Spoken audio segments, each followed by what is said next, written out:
March 30. தலைப்பு சார்பு. நான் அடைந்தாயிற்று அல்லது முற்றும் தேறினவனானேன் என்று எண்ணாமல், கிறிஸ்து இயேசுவினால் நான் எதற்காக பிடிக்கப்பட்டேனோ அதை நான் பிடித்து கொள்ளும்படி ஆசையாய் தொடர்கிறேன். பிலிப்பியர் 3:12.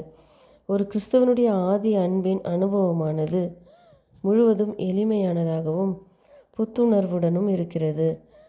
ஆனால் அவனுக்கான வாய்ப்புகள் பெருகும்போது அவனுடைய அனுபவம் விரிவடைந்து அவனுடைய அறிவு பெருக வேண்டும்.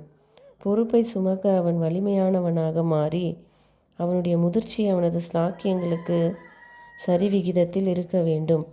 ஆனால் கிறிஸ்துவின் மீது ஒவ்வொரு மணி நேரமும் சார்ந்திராவிட்டால் அதிகரிக்கும் அறிவு மற்றும் ஸ்லாக்கியங்களின் விளைவு சுயநம்பிக்கையும் சுயநீதியுமாக இருக்கும்.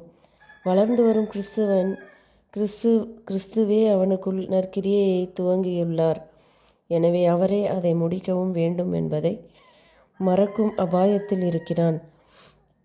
ஆத்துமாவானது எல்லா தகுதியையும் வெறுத்து ஒருபோதும் தவறாத மகா ஞானமுள்ளவருடைய பண்புகளை முழுவதுமாக நம்ப வேண்டும். மனிதன் தானாக ஒரு நன்மையையும் செய்ய முடியாது. என்னை இல்லாமல் உங்களால் ஒன்றும் செய்யக்கூடாது என்று இயேசு கூறினார். ஆத்துமாவானது தேவன் மீதே தங்கியிருக்க வேண்டும். கிறிஸ்து என்னும் பரிசு மூலம் பரலோகம் முழுவதுமே ஊட்டப்பட்டாயிற்று. மேலும் கிறிஸ்துவின் மூலம் பரிசுத்த ஆவியானவர் விசுவாசிக்கு வாக்களிக்கப்பட்டிருக்கிறார். இயேசு தம்முடைய சீஷர்களிடம் இவ்வாறு கூறினார்: என் நாமத்தினாலே பிதா அனுப்பப் போகிற பரிசுத்த ஆவியாகிய தேற்றரவாளனே எல்லாவற்றையும் உங்களுக்கு போதித்து நான் உங்களுக்கு சொன்ன எல்லாவற்றையும் உங்களுக்கு நினைப்பூட்டுவார். விசுவாசிக்கிற மற்றும் மனம் திரும்புகிற ஆத்துமாவுக்கு கிறிஸ்து மன்னிப்பை மட்டுமல்ல, மாறாக பரிசுத்த ஆவியின் தொடர்ச்சியான உதவியையும் வாக்குரைக்கிறார்.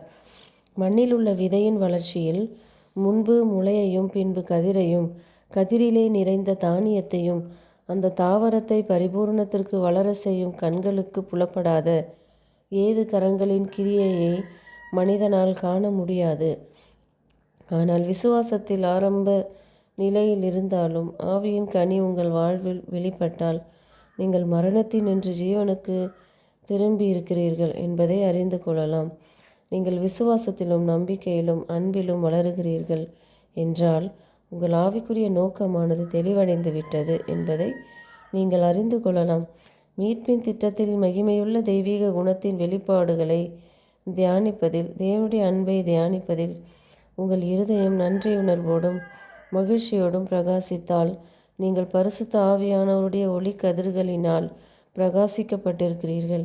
பரலோக ஏது கரங்கள் உங்கள் குணத்தை கிறிஸ்துவ வாழ்க்கையின் முதிர்ச்சிக்கு வளர செய்கிறார்கள் என்பதில் நீங்கள் நிச்சயத்தோடு இருக்கலாம். ஆமேன்.